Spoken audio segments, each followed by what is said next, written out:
As I promised on Monday, today I'll be discussing my Overwatch League Summer Showdown predictions for the North American region, ahead of the knockout matches that get underway on Friday.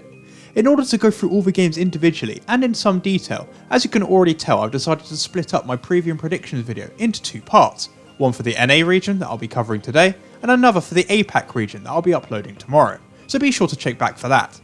Of course, before we look into the knockout matches at the start of the bracket, it would probably be a good idea for us to see where all the NA teams seeded at the end of the June qualifier matches, as well as reminding ourselves of the rules that will be in effect for the Summer Showdown. So, after 3 weeks of matches, this is how the NA June standings have finished.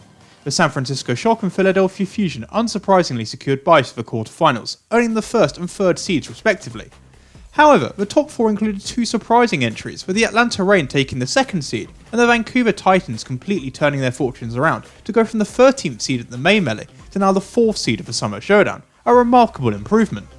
With Atlanta and Vancouver getting these byes though, this has placed some very strong teams like the Mayhem and Valiant in the earlier knockout rounds, which has certainly made things interesting when it comes to the overall bracket that we'll be looking at in a minute. The Summer Showdown will pretty much use the same rule set as we saw for the May Melee last month, but I'll quickly scan over it now. Just like last week, hero pools are suspended for all tournament matches, with all heroes being available. Matches are first to 3 map wins until the finals, which will be first to 4 maps. The higher seeded team picks the first map, and then the losing team of each map afterwards picks the next map in the series. In the case of draws though, the team that picked the previous map will get to pick again. For the NA region, there are a few more specific rules, but this is more to do with prize money and how the bracket advances compared to the more linear APAC setup. Regarding prize money, the tournament champions will receive $50,000, second place will take home $25,000, whilst the third and fourth place teams will each earn $10,000. In addition to these position bonuses, each tournament win per team will also see them make a further $5,000. Let's also remember that regular season wins are on the line as well, with first place adding 3 wins to their overall total, second place earning 2 extra wins, and lastly third and fourth place getting 1 extra win to add to their standings record. That's enough about the rules, so let's get on to looking at the game, shall we? Last weekend saw the qualifier match be played between the Washington Justice and the Boston Uprising, and surprisingly it was the Justice who came out on top in a 3-1 victory. This result, however, allowed the 5th through 7th seeds to make their selections of opponents for the knockout round, giving us our first look at the start of the North American Summer Showdown bracket. Subsequently, the 4 matches that we'll be seeing this Friday were the Paris Eternal vs the Dallas Fuel, the Florida Mayhem against the Houston Outlaws, the LA Gladiators taking on the Washington Justice, and lastly, a contest between the LA Valiant and the Toronto Defiant. Let's begin by discussing the opening match between the Paris Eternal and the Dallas Fuel, as on paper, I think this is potentially the most competitive and entertaining series we could see on Friday. Both sides enter this match on differing levels of form, with Paris coming in hot after a great win against the Valiant, whilst Dallas are more of an unknown quantity after being defeated by the Titans 3-0 in week 20, before bouncing back with a 3-0 victory themselves over the Defiant last week. As I suggested in my takeaways video at the start of this week, I think a major deciding factor for this series will be the DPS duel between Sparkle and Decay. Now, we're not 100% certain that Decay returns to the starting lineup. Before this preview, I'm going to assume he does, as without him I don't see the Fuel getting very far in the Summer Showdown whatsoever. The recent buffs to Genji have only made Sparkle an even more deadly threat for the Eternal, given how much the team supports him, and if Dallas can't find a way to shut him down, or have one of their players like Decay pop off even harder himself, the Fuel could find themselves on the back foot throughout this series. To be fair to them though, last week's performance will have instilled a great deal of confidence into the whole Dallas squad, with players like Onigod, Doha and Note all having really strong performances. Assuming Decay plays, it will be his supporting cast around him that will determine whether they have a chance of coming out on top at the end of the day though. However, what I really liked about Paris' win over the Valiant was that they showed that they weren't just committed to running Sparkle all of the time, and even showed that they were willing to sub him out for maps where it would be difficult for his Genji to find success. This is exactly the level of adaptability I was hoping to see from the Eternal after their loss to the Shock, and I think that it sets them up very well for the Summer Showdown overall. In terms of a prediction, you can probably already tell which way I'm leaning. There's definitely a world where Dallas could look really great and get further than people expect in the Summer Showdown on the back of their DPS talent. But right now, I just can't trust them, and that's why I'm going to go with Paris to take this series 3-2. Following this match is the intriguing contest between the Florida Mayhem and the Houston Outlaws. Just last week I was previewing this exact same matchup as these two sides played one another over this past weekend. I was expecting Florida to comfortably come out on top, bouncing back after their previous week loss to the Valiant, now that heroes like Echo and Brigitte were playable again, and with a 2-0 lead at halftime, it looked to be a pretty good prediction. The Outlaws have been playing much better over the month of June, but I thought that the Mayhem would prove to be too big of a challenge for them. This certainly proved not to be the case.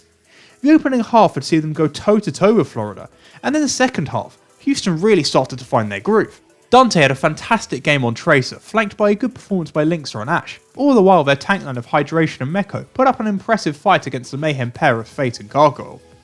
What had been a 2-0 lead for Florida ended up being even to 2-2 by the Outlaws before the Mayhem took control of the final map Nepal to avoid the reverse sweep and pick up the victory. This 3-2 scoreline certainly reflected well on Houston, whilst bringing up some questions for Florida given how close and competitive the match had been. And late on Sunday, when the Mayhem then picked the Outlaws for their knockout match, it certainly appeared to be quite an odd decision. If I had to take a guess, I reckon they picked Houston so they didn't have to face Dallas, who as we've already seen have enjoyed a strong bounce back display against Toronto, and should see their Starman Decay return to the starting lineup. Therefore it makes sense that Florida would want to deal with a team that they already know quite a bit about.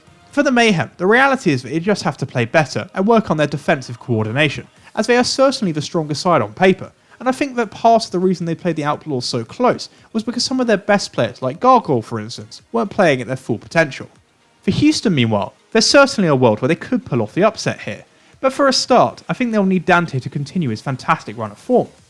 Furthermore, the Outlaws, whilst looking improved since Hydration came into their lineup, could probably look to improve their coordination around him a little bit more, particularly with his partner Meko. And for me, their biggest comparative weakness to Florida is at their support line, who will need to show up well if they want to achieve success here. At the end of the day though, whilst I think the Outlaws will give it their best shot, I don't see the Mayhem struggling as much as they did last time, this time around, and that's why I'm going to go with them to win this match 3-1 in a much more comfortable affair. The third knockout match that will see the LA Gladiators take on the Washington Justice is yet another rematch of the game we saw in week 21, but with the Gladiators winning that series 3-1, their decision to choose the Justice for the Summer Showdown knockouts makes plenty of sense. From an analytical point of view, I don't think there's too much to discuss when it comes to this series, with Washington's 3-1 qualifier win over Boston only really having a singular effect on this contest. If the Justice want to win, they will have to do two things. Firstly, they'll have to punish the Gladiators' funky cloudy comps when they're played, and secondly, they'll have to enable Tuba to pop off and hard carry on a nano boosted Genji, as this was the primary reason why they were able to defeat the Uprising. We already saw the Gladiators effectively run their cloudy comp against Washington last week, so all they have to really worry about is Tuba's Genji and his Nanoblade. With a week to prepare counters to it, and unarguably a stronger roster on paper, personally it would be a big surprise to see the Justice find success again with a similar style of play, as the Gladiators should be well prepared in advance for it. It's certainly not impossible, but right now you'll struggle to convince me that a nanoblading Tuba is enough to see Washington progress past a prepared Glad side, and that's why I'm predicting a 3-1 victory for the LA team. The last knockout series on Friday will see the LA Valiant play the Toronto Defiant in what I think will be the most one-sided and dominant game of the day. I've been saying over the past few weeks that Toronto have been making some improvements since they picked up their recent additions. In reality though, even if they have improved as a team overall, there is little in the way of results to really show this statement to be true, with their recent 3-0 loss to Dallas being quite a big disappointment. The Valiant meanwhile will be out for blood after being humbled in their 3-1 loss to Paris last week, and given both sides' recent form and performances, I can see them tearing the Defiant apart. If I were to have any worries, perhaps the Valiant have shown themselves to be a little too dependent upon running Ashe and Tracer at DPS, with little shown adaptations away from this, which could cost them against Genji comps. If Toronto can manage to put together some sort of Genji comp themselves, with agility perhaps, there is a chance they could cause the Valiant some problems. That said, this is certainly one of my more confident picks for the knockouts, and I think the Valiant come away with a 3-1 win here. That's all of the knockout matches discussed, but what about the rest of the NA bracket? Here is where things get a little difficult to put together, as a lot depends on which teams the top 3 seeds select for their quarterfinal opponents, and I could very well predict none of these correctly. So, what I'm going to do is quickly go through my predictions of what I think might happen. Most importantly though, pointing out which teams I believe will progress through the bracket, including making my selection for the overall Summer Showdown winner of the North American region at the end. If you yourself want to make your own bracket, Solomon has teamed up with the Overwatch League to put together a prediction bracket maker on the OWL website, which I'll leave a link to down in the description below, and I would strongly recommend it. Assuming, as I'm predicting, the Gladiators, Valiant, Eternal and Mayhem all advance, I reckon we'll see the following matchups in the quarterfinals: the Shock vs the Gladiators, the Reign against the Valiant, Philly vs Paris, and lastly, Vancouver up against Florida. The reason I made these selections is because I think it roughly works out from the weakest available opponents being picked first, by San Francisco and Atlanta, to the strongest being left to the Fusion and the Titans. Should these matches take place, I could see both the Philly vs Paris match, as well as the Atlanta against Valiant series being very competitive and exciting, with their squads looking rather evenly matched on paper when thinking about how well they've performed in this meta.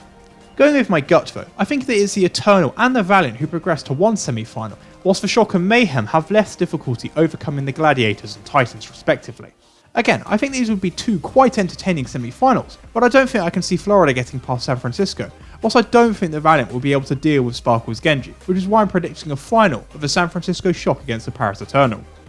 Whilst their last meeting swung heavily in the Shock's favour, I believe if they are to face off again, this time around it will be a much more competitive affair, given how the meta better suits this brawly type of Genji play that Paris likes to play, as well as the fact that they've been improving their coordination around Sparkle from week to week. In the end though, even if this wins Paris one or two extra maps, if any team is able to competently adapt and deal with Sparkle's Genji, it's going to be San Francisco, and that's why I'm predicting them to come away as the NA Summer Showdown champions. But be sure to let me know who you think is going to win down in the comments below. For now though, that's all I've got to say on my NA Summer Showdown preview and predictions, so if you have reached the end of the video, then I'd like to say a big thank you for watching. As I explained at the beginning of the video, I'll be discussing the APAC region side of things tomorrow, so if you enjoyed and don't want to miss out, then please be sure to like the video and subscribe. Also consider following me on Twitter or at my Discord, both of which will be linked down in the description below. So, until next time, stay safe and I hope you enjoy the rest of your day.